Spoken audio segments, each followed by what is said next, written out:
Còn tí lăng chiên tệ không? Tí lăng chiên tệ.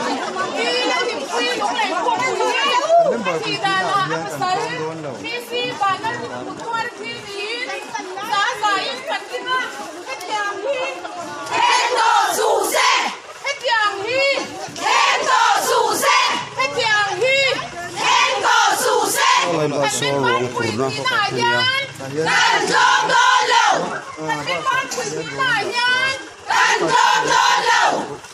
Này chỉ tiêu viên.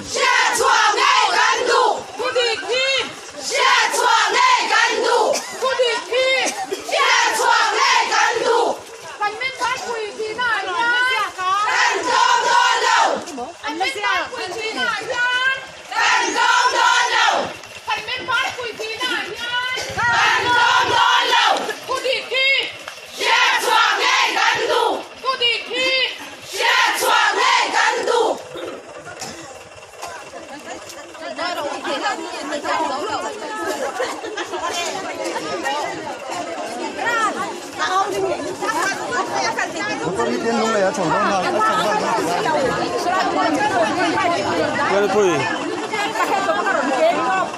Không bỏ thì lăng chiên không kìa thì lăng chiên.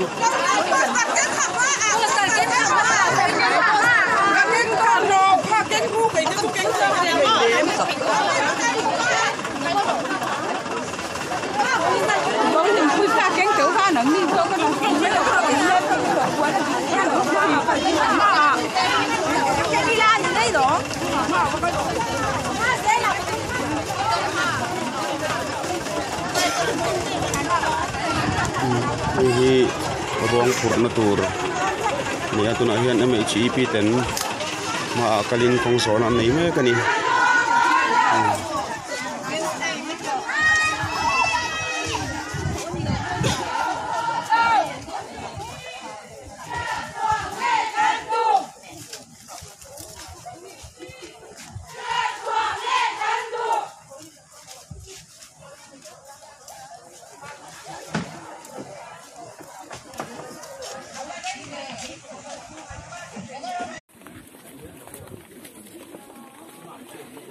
Lang.